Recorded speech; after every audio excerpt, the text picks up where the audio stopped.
Hey everyone, welcome back to another video on the channel. I had the great opportunity and honor to sit down and chat with current Columbus High School head coach for football, Coach Dunn.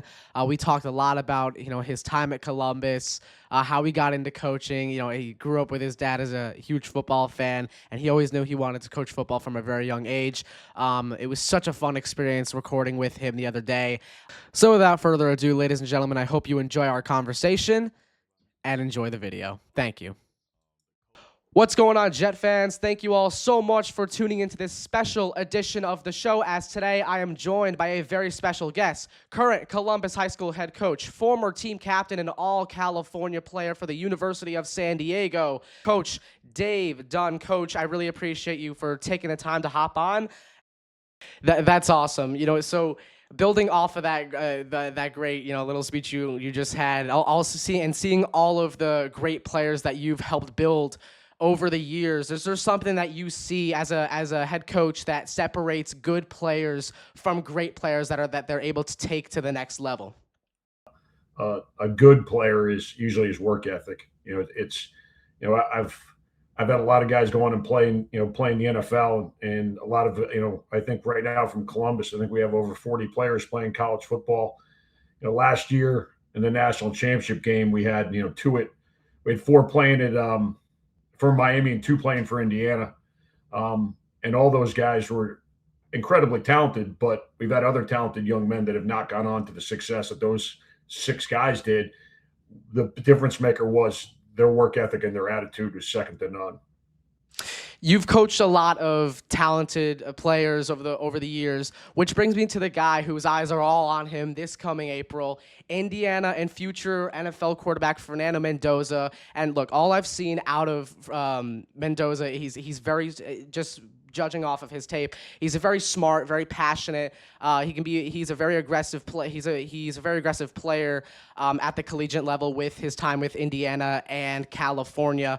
But of course, seeing him play firsthand as one of your own, I want to get some inside information about him from your perspective. So, is there any time throughout the course of coaching Fernando Mendoza that you realized that he was a special football player and wasn't or that you realized that he was a very special football player that was differentiated and was very different from the rest? I met him. He was 15 years old. Maybe it might even been 14 at the time, and I just left college. I was a college coach for almost 30 years, and left college to. I had an illness in my family and kind of required me to move to the state of Florida, so I was able to take the job at Christopher Columbus, which was just best for my family at that point. And I sat down and met with him about playing quarterback for us at Columbus. And I think he was, like I said, he's either 14 or 15 years old. And he showed up with a notebook and took detailed notes just on kind of the stuff that we were kind of going over, what our plans were in store for the program. And, there's not many young men that are wired that way. And the cool thing is his dad played at Columbus. His dad played offensive line. And so, they're a true football family. And yeah, he just kind of always was that way. He's just always deadly serious about football. Even now it's it's really kind of who he is. He's a football player. He's a great son, a great brother. Was a great student for us at Columbus. He's just so engrossed in the game of football. I mean, and we don't talk about a whole lot other stuff. A whole bunch of people interviewed us during the Heisman Trophy run and national championship run, and they're like, I'm sure you guys have these deep conversations. I'm like, no, not really. We talk about all football, and his brother's the same way. Alberto, I was lucky enough to coach them both, and each won state championships. Alberto will remind everybody real quick that he won 2 as a starter, and his brother only won 1.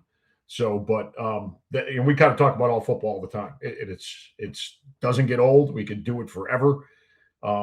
Alberto just stopped by the other day. He was home for spring break, and we sat there in my office for, chopped it up for a little bit and just talking about, where he's at with his career. And then, I usually text Fernando every week or talk to him every week just about how his progress is going. And that's all he cares about. He even said, he goes, I don't really care about, he cares about his pro day for this. This is how unselfish he is. He goes, I want to do a good job for the receivers at Indiana. They need me there. They need a good quarterback to throw to. And so that's why he's doing it.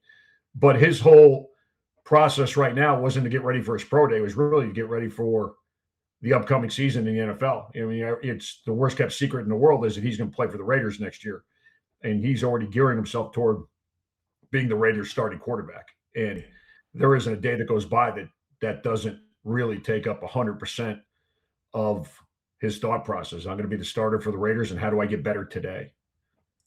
Any story about him that fans wouldn't really know? Is there any like fun times you had, or any just good stories about him at Columbus with you that maybe fans wouldn't be too familiar with, but would like to hear?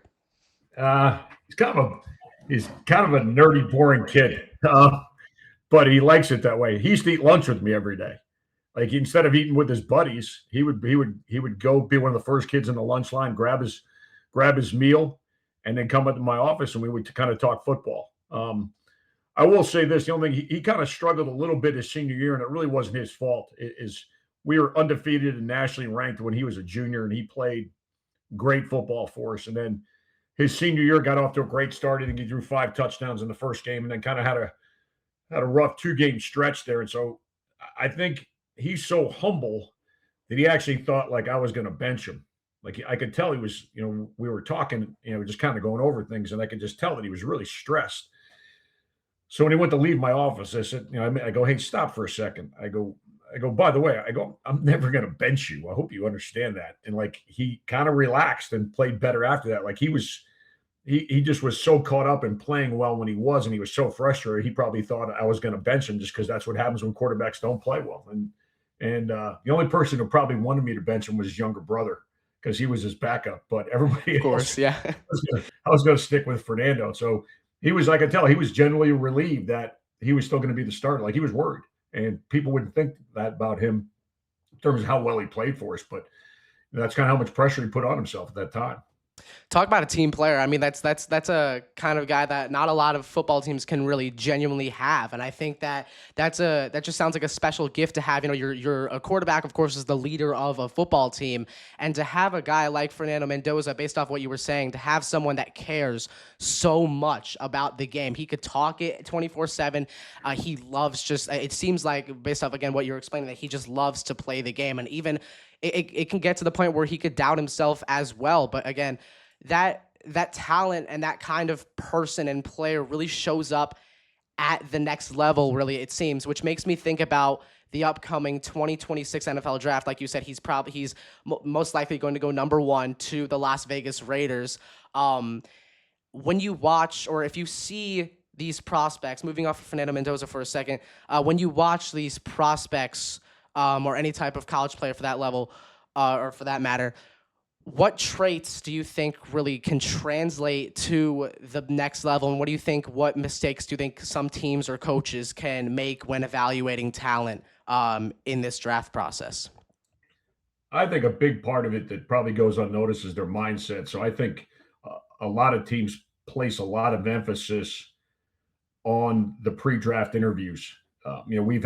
We've had young men at our place that when they left here, we thought they were going to be surefire NFL players, and they haven't been. And mainly because I always just felt that at some point they just didn't work as hard at it or didn't love football as much as they did when they were in high school. And the one we have Elijah Roberts it started last year for the Tampa Bay Bucks. Josh Jobe played in the Super Bowl.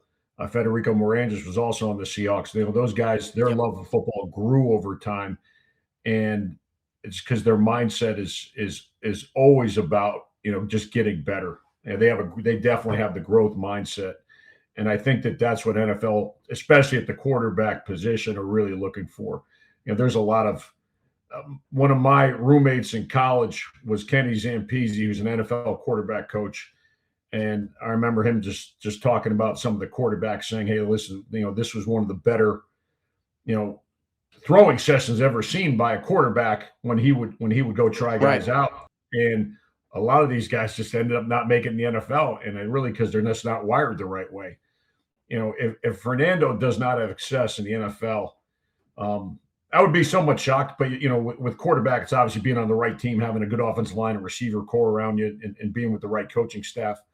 which I think that was the perfect storm with him at IU and Coach Signetti. They had a really good offensive line, good players around them, a good system, Of course. and a great culture there. And I think that's going to be part of it with the NFL. But if he doesn't have success, it's not going to be because his mind isn't in the right place. That much I can guarantee you. He's all football.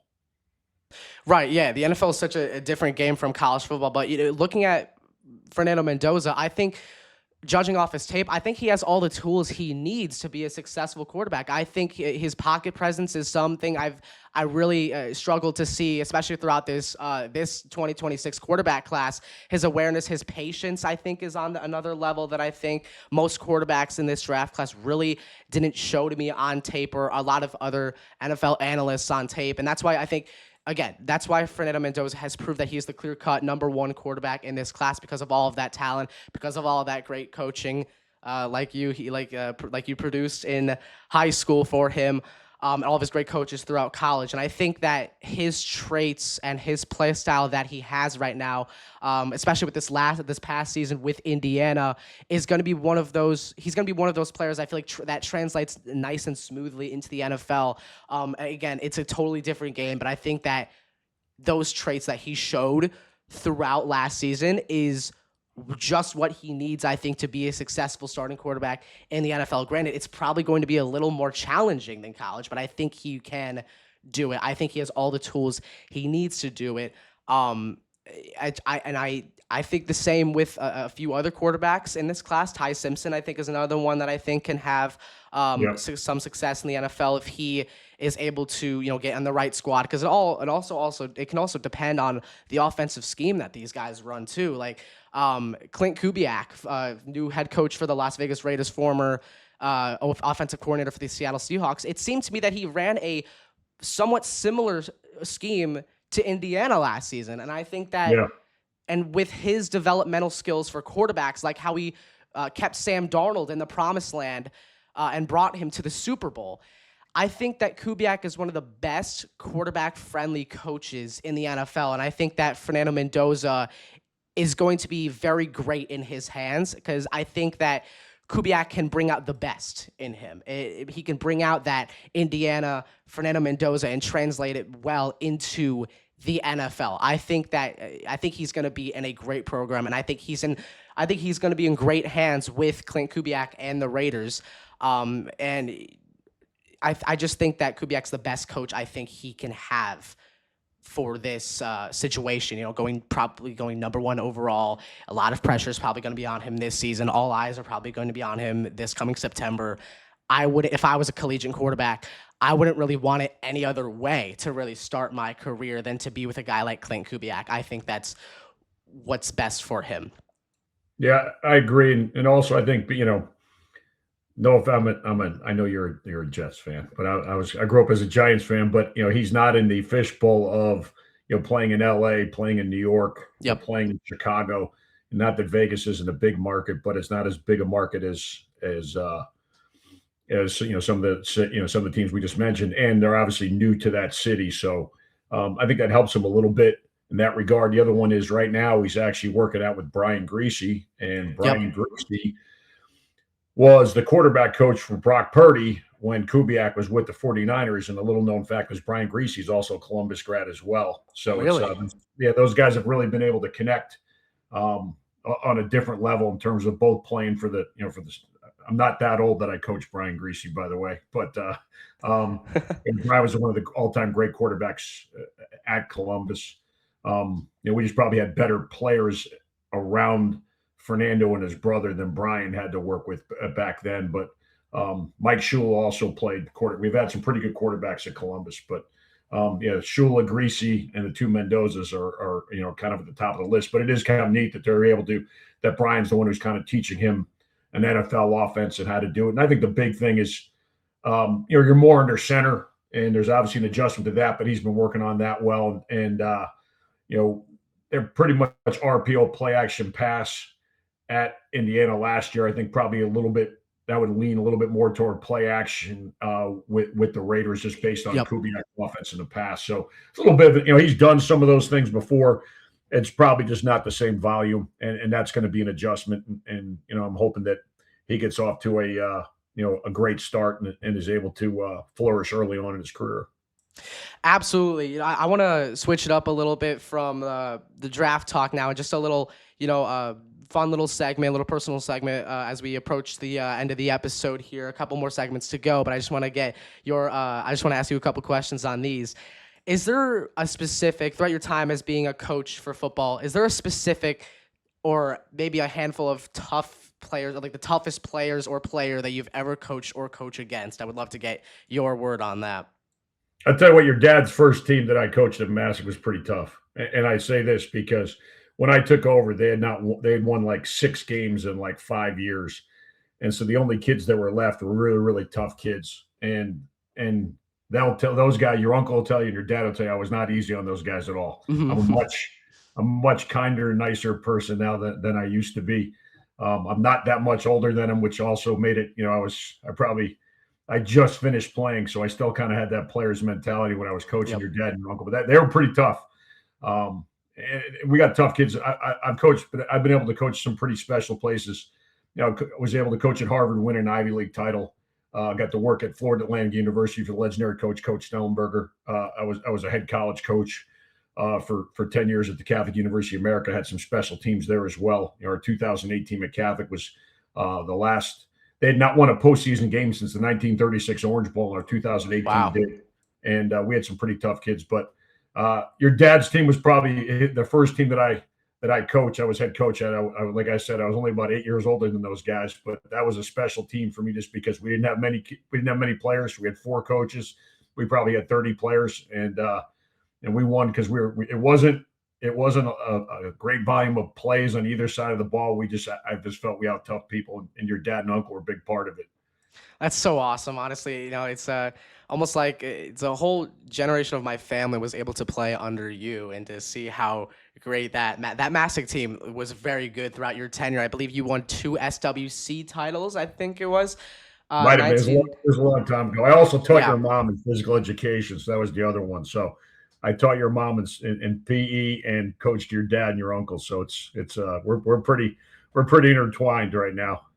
Awesome. Before we wrap up, I want to ask you this, a little advice segment here. Is there something that you would tell your younger self as a head coach if you were able to, travel back in time, or just to tell something to younger Coach Dunn before all of this unfolded? I would say never stop learning. And really, I think the big thing is that,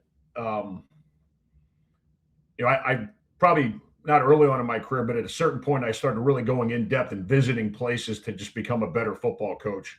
And if I had to do it over again, I probably would even have started earlier in my career and just spending a good amount of time, with colleges and NFL teams, and just trying to, soak up everything I can about whether it be offense, defense, special teams, or culture. And I probably am much better doing that now, of doing deep dives into teams and programs, and especially with the cultures and kind of how they do things. And I probably early on in my career did not do a very good job of delegating. I think at one point I called like every offensive play and almost every defensive play for a season when I was coaching at Massick. I coached a special. I kind of coached everything. I coached the whole offensive line, the tight end, and the fullback by myself. Wow. So we had a tailback coach, a wide receiver coach, and a quarterback coach. Like I said, we only had 4 coaches. So yeah, it was different. But I coached all those guys kind of by myself in the beginning. If I had to do it over again, I probably would do a better job of delegating. Yes, absolutely. Coach Dunn, this was so awesome. I really appreciate you taking the time to share your stories and insight, not only about yourself, but about players that you've coached as well. This was very fun, and this was a great conversation and a great day to bring you on the show. Feel free to let the audience know where they can learn and find more about you and see who Coach Dunn really is. Well, I'm the head coach of Christopher Columbus High School in Miami, but at the end of the day, I'm still a Massick Panther. And every Thanksgiving Eve, I'm pulling Massick over Newtown, just to let you know. Oh, man. All right. Again, thank you all so much for tuning into this very special edition of Jack Talks Jets with a very special guest, Coach Dunn. You heard it, ladies and gentlemen, where you can find him and learn more about him. Coach, again, I just want to thank you so much for joining me on a special edition of Jack Talks Jets. Go Jets. I hope Fernando Mendoza does well in the NFL, and I want to thank you again for coming on to the show. Go Newtown Nighthawks, and Yeah. we will see you all next time in the next episode of Jack Talks Jets. Peace out, Jet fans.